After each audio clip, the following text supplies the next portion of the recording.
Good morning and welcome to this public meeting of the United States Consumer Product Safety Commission.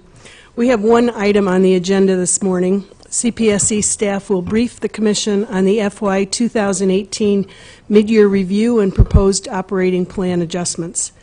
After staff's presentation is completed, pursuant to our decision-making procedures, the Commissioners will be recognized in order of seniority to ask questions for staff responses. Each Commissioner will have up to 10 minutes for questions and staff responses, and we will go multiple rounds if needed.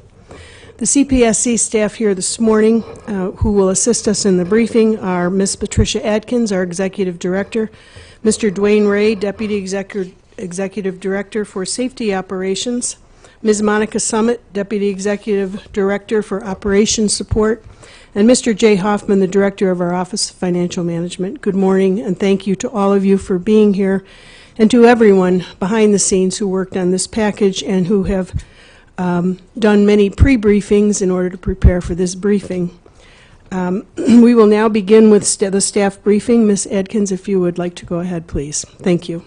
Good morning to the Commission. As far as the briefing on using the PowerPoint, Monica Summit is going to do the overview, and then Jay Hoffman will follow up with the recommendations. So, Monica?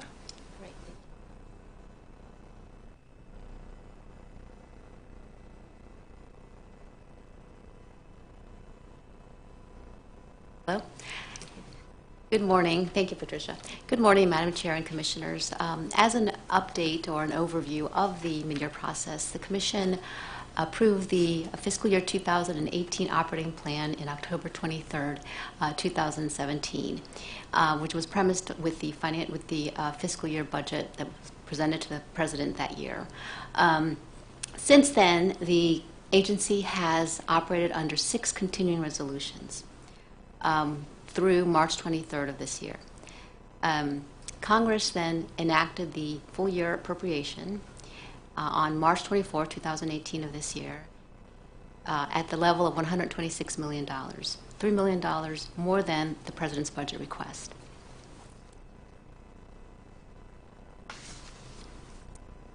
The Commission decision on the fiscal year 2018 mid-year review will amend the fiscal year 2018 operating plan. As part of the mid-year review process, there are 3 staff recommendations. First recommendation from staff is to align the fiscal year 2018 operating plan with the fiscal year 2018 enacted appropriation level.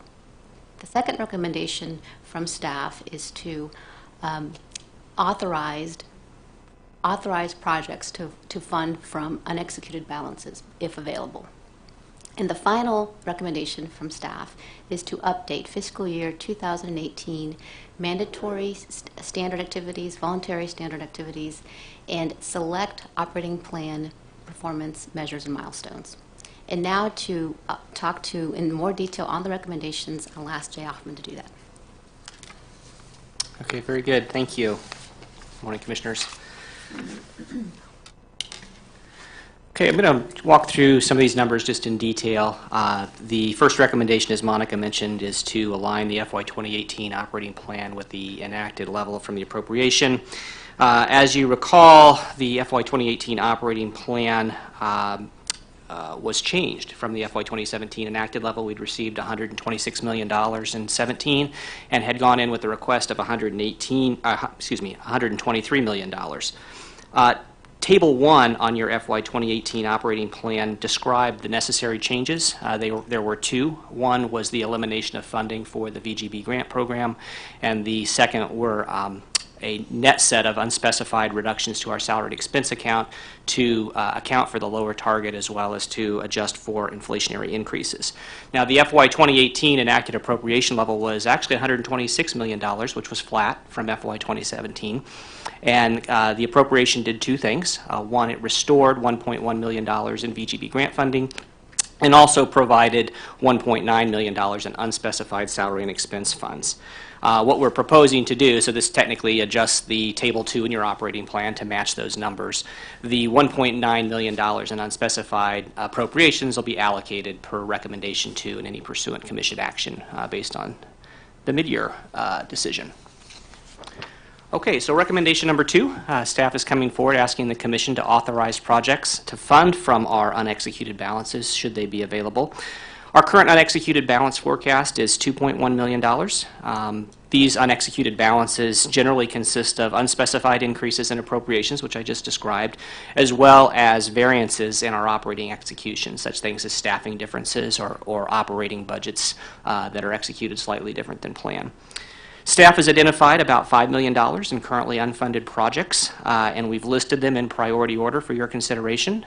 We've listed them in 2 tiers. The first tier totals approximately $2.1 million, which is within the forecasted range, and so highly probable that those projects would be funded between now and September 30th.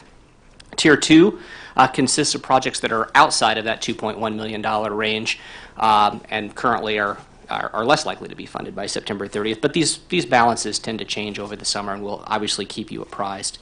If the projects are approved, they will be funded in priority order, subject to availability of funds and procurement / acquisition feasibility. So here they are. Tier 1, as I mentioned, totals $2.1 million. The projects are exposure and risk data, portable generators, furniture tip-overs, gas appliances, and play yard mattresses.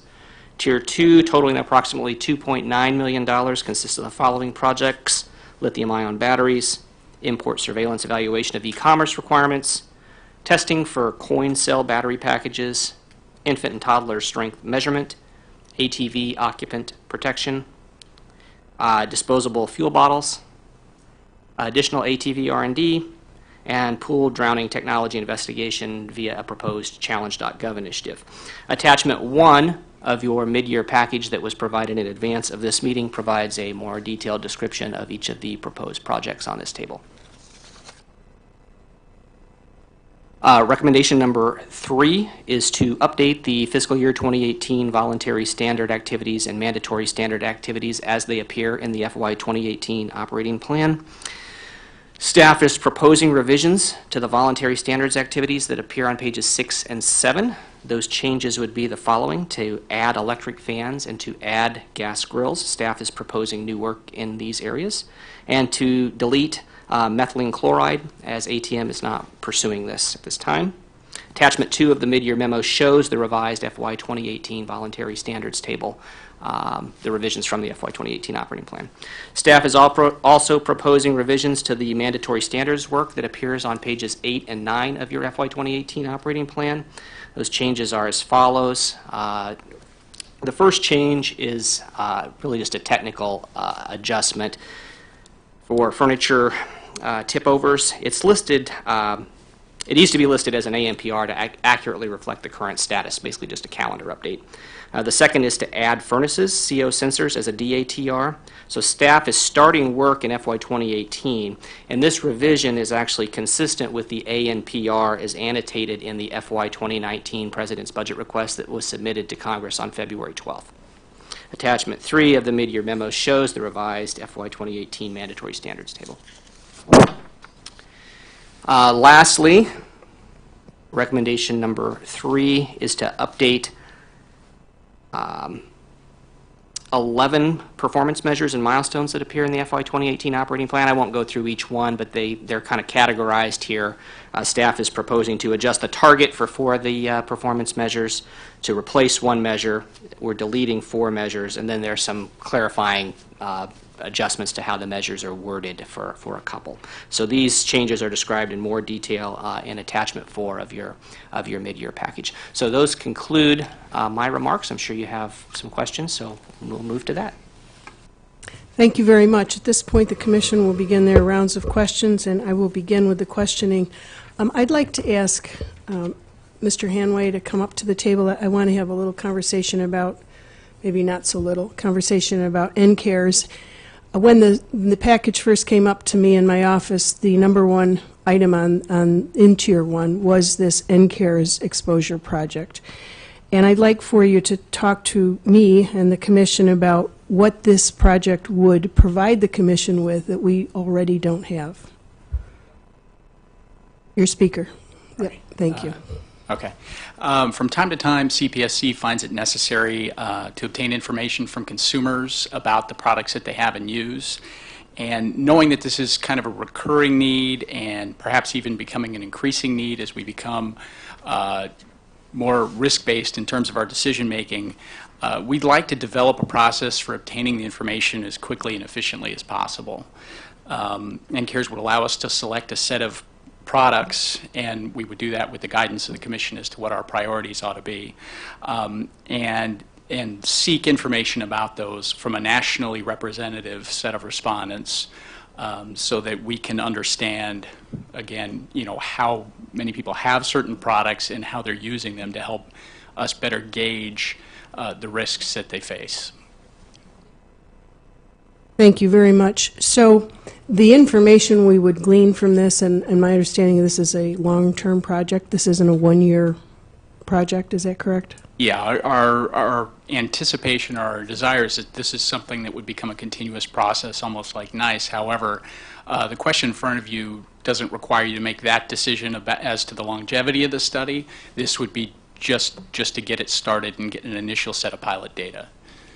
Thank you. And why would we be better served as an agency to begin this process now instead of waiting for a specific project or a specific rulemaking or voluntary standard?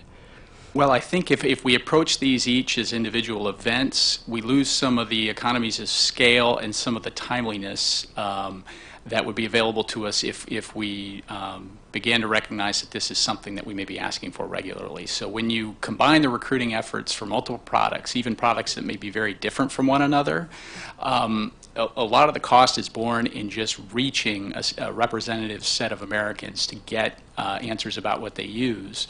But once you've got that interview going, the questions that you ask can be varied in terms of what you do, and that can allow you to do what is the equivalent of multiple studies within a single study. And so in that sense, your kind of cost per product, if you think of the studies in that way, goes down. Also, then there's the timeliness element, because anytime you do a new study, you go through the process of designing it, of awarding a contract, of clearing things with OMB through the Paperwork Reduction Act.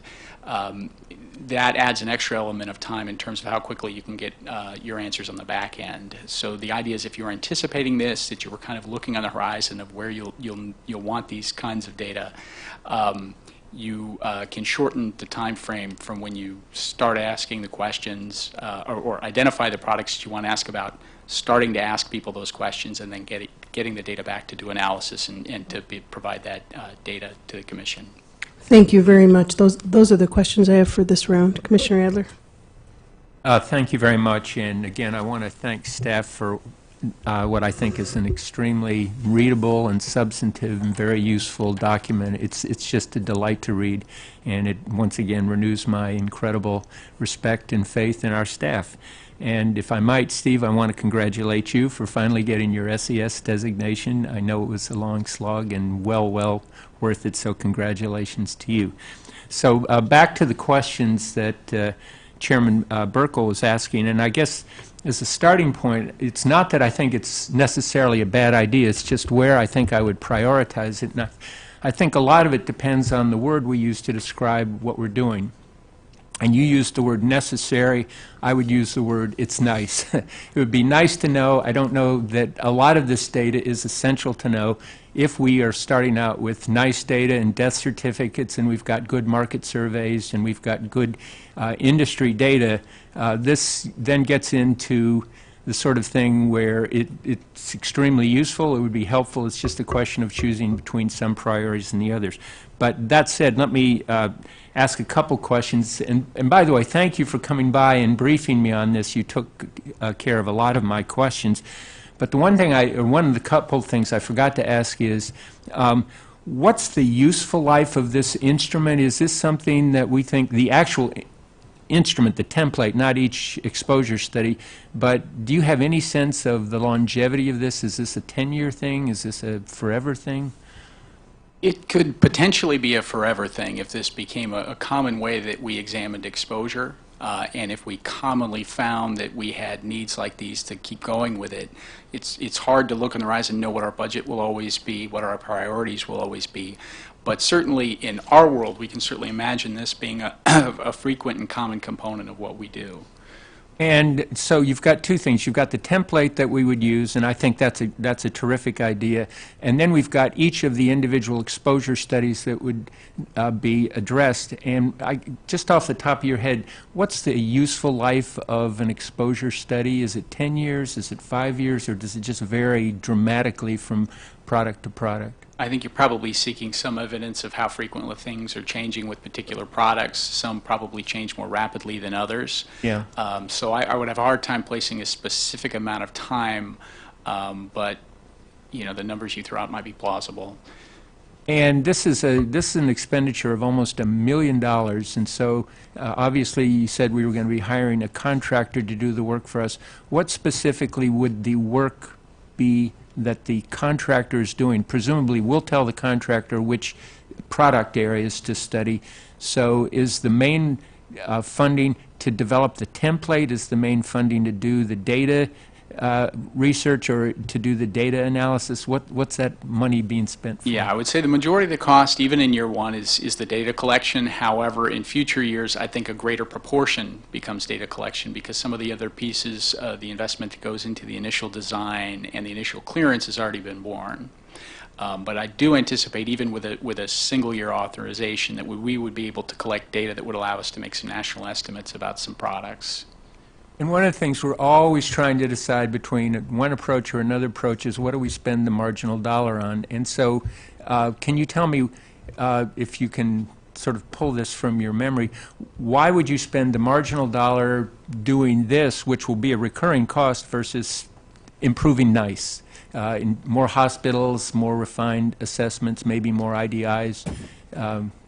Obviously, these are two competing considerations. Yeah, and in some ways you might be considering if you were spending more in epidemiology versus in other areas. And so it's not so much I'm saying this ought to come at the expense of something else we're doing with data, so much as I'm saying if we're moving to being more data-driven, that perhaps we're making greater investments in this area, and this is one of the areas that we think would be useful. Yeah, no, that makes perfect sense, and thank you again for an excellent presentation. I'm always impressed. What I'd like to do next is ask about the furniture tip-over project. And so I guess my first question, whoever is prepared to answer that, is we've just gotten this bunch of data from Consumer Reports. They did this long article on furniture tip-over, and I guess I would be curious, what, if any, intention do we have with respect to incorporating the studies done by Consumer Reports? Do we think that is information that's of high enough quality that we could take it into our analysis and maybe save ourselves some work? Or is what would be the additional work beyond what they've done that would be useful in doing this furniture tip-over project? Well, I think we would take a look at any data that we were given and reviewed. So I think that's starting from there.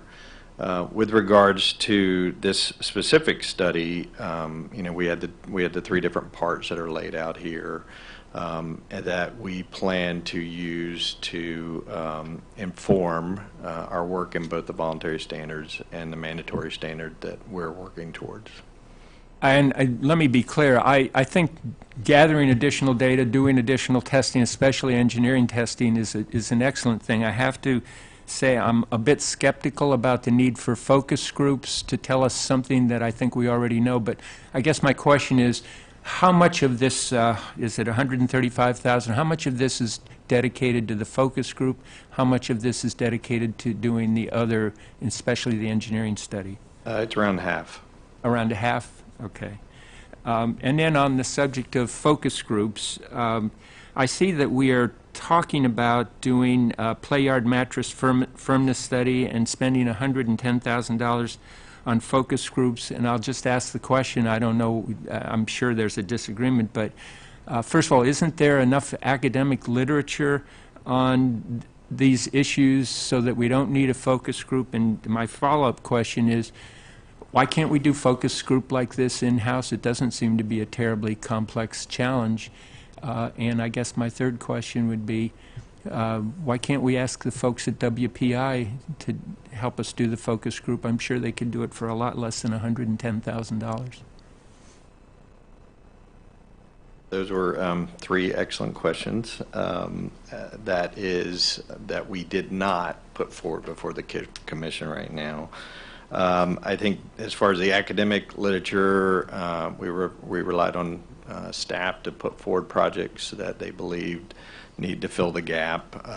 They are aware of what is available or not, and so I think that from a starting point, we felt like that was at least necessary. I think with regards to doing it ourselves, there are some administrative costs and burdens on the collection of data and some limits that we would have to follow with regards to that. And I think the third question was Going to a WPI. university. Yeah. My experience tells me we could go and give somebody a $10,000 grant, and they could probably do some good focus group work for us. And I just don't understand why we need to spend $110,000 hiring a contractor to do focus groups. But maybe there's something there I'm missing. Well, the contract would not preclude a university from bidding on any such work. So I think that would be our approach if that came out that way. Okay, well, I certainly appreciate that, and these are not easily answered questions, but they're easily raised questions, and I appreciate your response. I guess my final question is with respect to the challenge.gov approach for pool drownings, and I think I asked this, and I have to admit I just forgot. What part of the $300,000 is going to be used as actual prize money if we go to challenge.gov? And is there a reason we came up with pools, which is an important and critical need, but we've got important and critical needs elsewhere that I would love to see some challenge money set up for, furniture tip-over being the one that I raised in years past. But if you could answer that, I'd appreciate it. Sure. Good morning. When it came to looking at challenge.gov, really the motivation was from the data, seeing how many hundreds of deaths we had with children drowning in pools every year, a pretty specific hazard pattern of child was in the house, suddenly, gets out of the house, unobserved, falls in the pool, and is found, sometime later. It's a specific hazard pattern that lends itself not easily to kind of what I would call our traditional approaches of go to the voluntary standard, the usual tools we have in our toolbox. And the idea behind specifically pools and challenge.gov is how do we try and do something different to try and solve this problem? And how do we create the incentive for some technological solutions, which we know are probably in some sort of nascent form, needs to be put together? How do we create an incentive through crowdsourcing to get the public to really try and create what in our vision is a working prototype of something that sits, detects, and alarms of a child that is near the pool or in the pool. And so that was really the motivation for staff putting together this specific challenge.gov on pools, is just trying to do something different to solve this incredibly difficult, intractable problem that is killing hundreds of children a year, and where if we had even a small, 1% change, you're talking about a whole number of lives saved. And there's very few products that we do that on. My time's expired, but I still would like to know how much of this is actually going to be prize money, how much of the $300,000? Sure. So the way we've set this up, $150K of it is research money looking at different sensor types, and $150K of it would go towards the contractor to set it up. The prize money was not part of that $150K, so zero on the actual prize money part. Thank you. Commissioner Robinson. First of all, I want to thank all of you for the time you spent with me yesterday, and I have absolutely no question that over the next 2 weeks I will have additional questions as we work our way through this process. But it was very helpful to get answers to some of my preliminary questions yesterday. I think it will come as a surprise to no one who's watched me over the last 5 years that I'm not someone who's going to favor general surveys and focus groups without a very specific purpose and need that has a direct relationship with protecting consumers from a specific danger, such as we did with table saws and with ATVs. Table saws is a perfect example that I have trouble seeing how a general NCARES program would help us with that. We just needed to know with people who actually suffered injuries what kind of saws they were using. So I am having a little trouble with this sort of general surveys, focus groups, and giving out prizes. We have such limited resources. But let me say, first of all, with respect to the exposure and risk data analysis, and Mr. Hanway, I want to thank you for our discussion yesterday, and I look forward to reading the academic articles you told me that you would get to me to help me perhaps understand this better. We certainly have a lot of data gaps in this agency, and I would, urgent care facilities is the glaring, low-hanging fruit that we're doing absolutely nothing to address.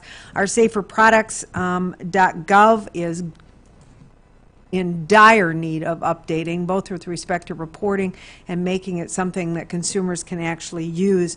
As I told you yesterday, Mr. Hanway, I'm going to get you a list of things for safer products that I'd like to see what kind of resources would be necessary in order to improve that incredibly important website that's important both for us in getting information and to consumers in getting more. I do have a question for you, Mr. Ray, about portable generators. That you've asked for additional money for this project with NIST to assess the ANSI, the PGMA standard and the UL standards that have just been passed. PGMA has repeatedly represented in press releases to members of Congress and to a number of other people that their standard does not require a reduction of CO, and they've repeatedly represented that the CPSC has approved that they don't have to reduce CO and that their standard's 99% effective. If that's true, why do we need additional resources to study this further? Well, I would like to say we have not completed the evaluation of that standard, and then the request that's before the Commission is to evaluate the UL 2201, which there was a change in the approach they were taking after we had gotten the contract in place. So this additional money was to do additional testing related to that. Related to the UL standard? Correct. Okay. But we're still doing work on the PGMA standard? That's correct. We have not completed our evaluation. Okay. And at the priorities hearing, PGMA represented to us that they had given us data that allegedly supports their repeated public representations of the effectiveness of their standard. Is that evaluation part of this request, or are we doing that now, I hope, separate from this? We were doing this evaluation independent of the work that Okay. they presented. They did share that with us, though. Okay. Dr. Borlace, I do have a question for you with respect to the tip-over request for $135,000. We've watched over this last several years as we came up with a plan. We were purchasing dressers.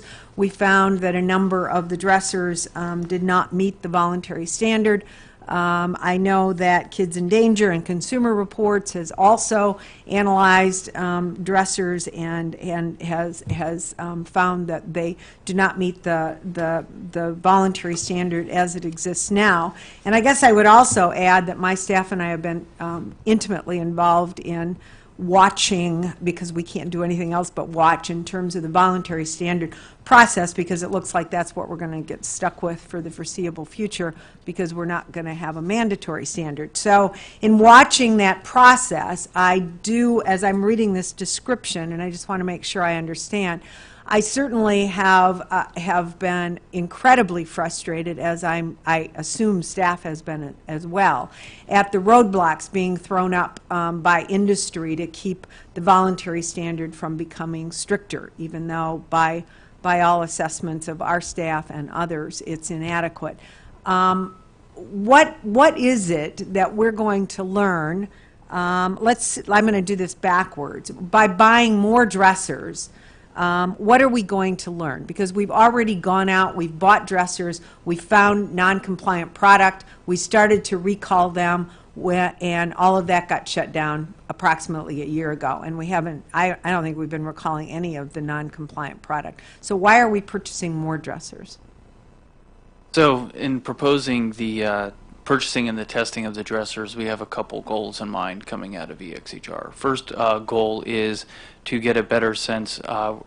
This round of purchasing and testing is really to capture a wider scope of the market. When we did the testing back in 2016, we had a very focused segment. We were specifically looking for lighter dressers. This is supposed to be, our plan here is to have a more representative sample of the dressers that are out there, looking, at a number of different manufacturers, types, et cetera. Another goal of this is to see not just the current stability, but to test them to see how much weight, for example, that they could hold under the current standard, and then also evaluate, as we're developing our performance requirements under the NPR, what type of, based on those performance requirements, how many dressers would meet the current standard, how many dressers would meet a new proposed standard, to help assess what the change in the market would be based on any proposed requirements. Okay, well, I will talk to you further about this over the next couple weeks, but I have a real problem with why we are concerned about dressers that are safe. What we're concerned about are dressers that are not safe, and I do know that these, and it's hard to call them anything other than games that industry's been playing about, the outstops, which nobody uses on a dresser drawer. But in the last meeting, they were discussing whether if we put things in the drawer, whether they should be made of cotton or silk.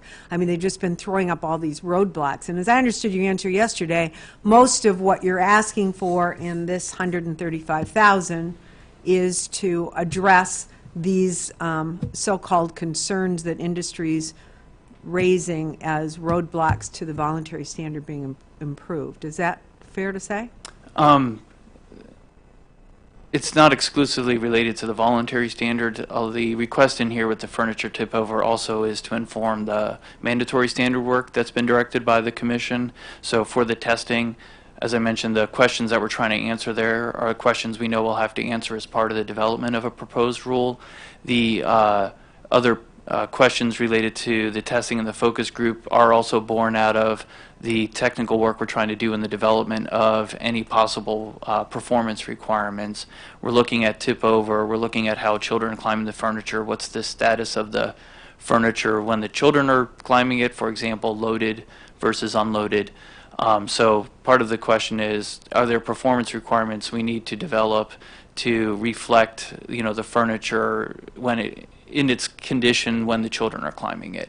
And so the things that are in here that we're asking for specifically are requested to try and answer some of those questions. Okay, as I say, I'll talk to you further about this because I'm about to run out of time, but when we got the ANPR, all of these things that you're talking about that we're going to study further, we're already in the package. So I'm not sure why we're spending years and years in this process that doesn't seem to be going anywhere, but we will talk further. Thanks very much. You're welcome. Thank you. Commissioner Kaye. Thanks, Madam Chair. Thanks to the staff for the package and for the briefing and for answering the questions. You've answered all our questions to date, and I don't have any more questions at this moment. Thank you. Thank you, Commissioner Kaye. I do have a couple of questions, and I think, okay, so we will go a second round for questions. Mr. Hanway, I'd like to call you back to the table if I could. Thank you. Without putting you between Commissioner Adler and myself, Commissioner Adler referred to nice versus necessary. And I want to kind of get your thoughts about this NCARES project and how necessary is it, how useful is it to this agency, and I thought you raised a good point that I'd like you to elaborate a little bit on. If we are going to be a data-driven agency, how would this assist us in that endeavor? Yeah, I think we're frequently called upon to answer very specific questions. Some of those we have data at our disposal that can help us answer those questions. Sometimes that's not available to us. This is just an area that we feel like we're frequently at a deficit to provide answers that would be useful. And so the idea is just to put ourselves in a position to be ready to answer those questions as they come before the commission. Thank you very much. Dr. Borlace, if I could ask you to take the seat. If you could, and wouldn't mind, would you talk to us a little bit about focus groups, why they are in, why staff believes they have an important role in what we do in informing this agency, why they were put into the mid-year plan? And I recognize that for focus groups, they've shown up a couple times in each of the projects. I will say that as staff developed the projects, it was project by project in terms of what questions we have and what we need that focus groups came in. The reasons focus groups show up in a couple of these is because as we're working on these projects, we're reaching a point where we have questions related to the consumer behavior and the consumer interaction with the product that we're trying to get answers to. We went to focus groups because we have a specific set of questions that we're trying to answer in a shorter amount of time than, say, what you see in a national survey. So kind of to draw a distinction, we're looking at a smaller group of people that we can get questions or answers from in a shorter amount of time. But we still feel at the end there are these questions related to consumers and interacting with the products, and we felt the best way for those specific projects is to do focus groups, and that's why we proposed that to the commission. Thank you. Those are the questions I have for now. Commissioner Adler? I'm not about to put staff in the middle of an ongoing debate because some of the issues regarding this additional research are legal questions, and and that's something we need to sit down and talk to our attorneys about. But I still maintain that a lot of what I'm hearing discussed today is what I call fits into the realm of that'd be nifty to know, that would be nice to know, but I don't know that it's necessary to know. And we are a data-driven agency, but we are not driven to the point of distraction by data, in the sense that we can always do additional work, and it would always be fun to do that and useful. But then you do get into paralysis by analysis, and every day that you're spending studying something may be a day that you're not actually protecting people, and that's the ongoing debate that we have. And we're not going to resolve that now, but I appreciate Commissioner Burkle raising it as an issue. And I guess one just last comment is that it is useful to know about consumer behavior, but the ongoing test of consumer behavior in many respects is the bottom line: are people being injured, or are they being killed? If they're being injured and killed, that may be what we need to know.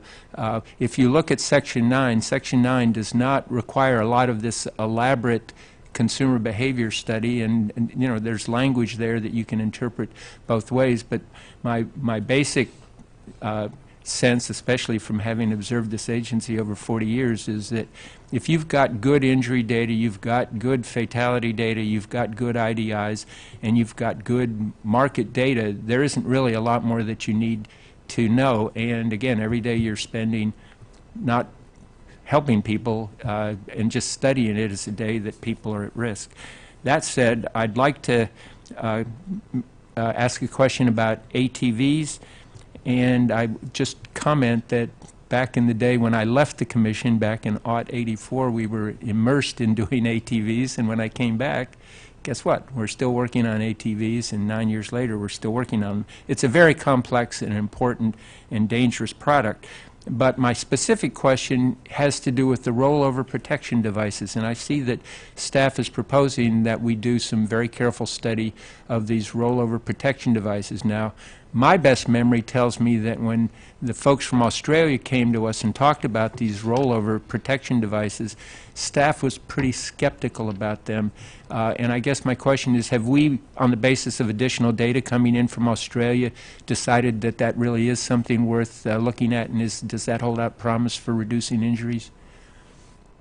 So staff's aware of the work that Australia's been doing on the rollover protection, and what we have in here is not specifically driven just by the Australia data, but from the plan that we've had for the last couple of years in terms of trying to evaluate ATV stability.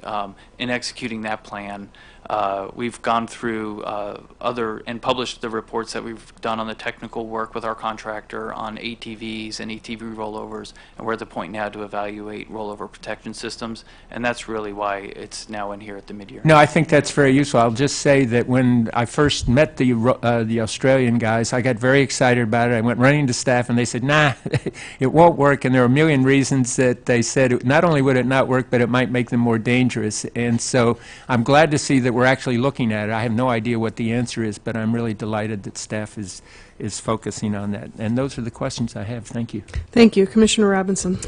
I would just like to say that this phrase of data-driven agency gets thrown around pretty loosely and pretty,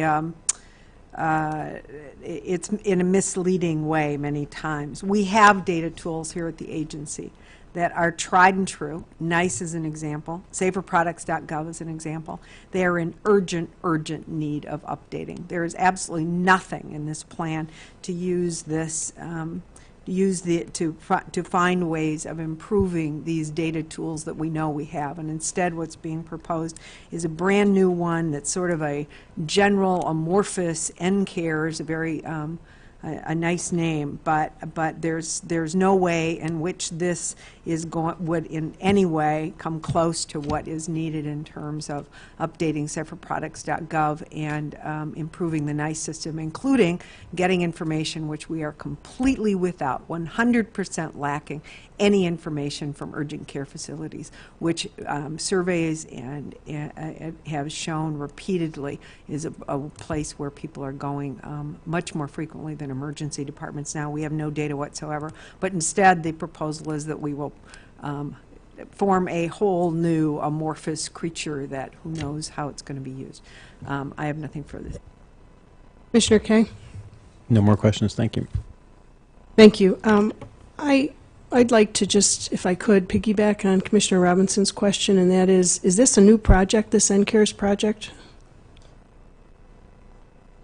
While we've done exposure surveys in the past, most recently with the nursery product exposure survey, what's new about this is the attempt to try and create a process and be able to put together a couple of these and gain some efficiencies when we do the exposure surveys by doing a number of exposure surveys at once that will save us money, and then by having a pre-approved OMB process save us then time when we do them. So doing exposure surveys is not new. We have done them before at the agency. What is new about this is trying to gain some efficiencies in money and time by putting them together under what we're calling the NCARES program. Thank you. I also want to just follow up on the ATV questions. There are two projects in this mid-year proposed by staff. The occupant protection to evaluate what's in the marketplace now, and then the second one to develop and evaluate a proof of concept device. So I'd like to have you speak a little bit about if there is a correct order in those projects, what it would be, what makes sense for this agency to do. The way we've proposed it and prioritized it is the correct order to do it. The first request, which is under number 2.5, is the request of what is currently out there. 2.7 is based on the results of 2.5. So in order, you have to do 2.5 before you can do 2.7. We have them both in there in that should the funding be available, we could kind of forward fund 2.7, if you will. But to be clear, you have to do 2.5 first. Thank you very much. Commissioner Adler? No further questions. Again, thank you for a really excellent presentation and an excellent document. Commissioner Robinson? Just a follow-up question, Dr. Borles. I've been here for 5 years, and if I'm remembering correctly, we've had one, maybe two exposure surveys we've done in that time. I know we're still doing, right, ATVs? Or it was proposed and we didn't do it? That had been previously proposed, but we did not receive funding for it. The Durable Nursery Product Exposure Survey was probably the most recent one we've done. Okay, and can you tell me any other one you've done other than durable nursery products? That's the most recent one we've done. When you say most recent, though, that's the only one I recall in 5 years. That may fair? be about correct, yes. Commissioner Kay? Nothing. Thanks. So I think that that ends our rounds of question from the commission. Having heard for no further questions, I again want to thank staff for being here this morning and all, again, behind the scenes who played a role in developing this 2018 mid-year plan. I also want to thank Congress and the administration for working to provide this increased funding as a part of our FY 2018 omnibus bill. It's because of those additional funds that we have additional funding available this year. I'm grateful for what we received so we can fund these important safety products, however the Commission decides to move forward. At this time, we will conclude this public meeting of the United States Consumer Product Safety Commission, and I thank all of you.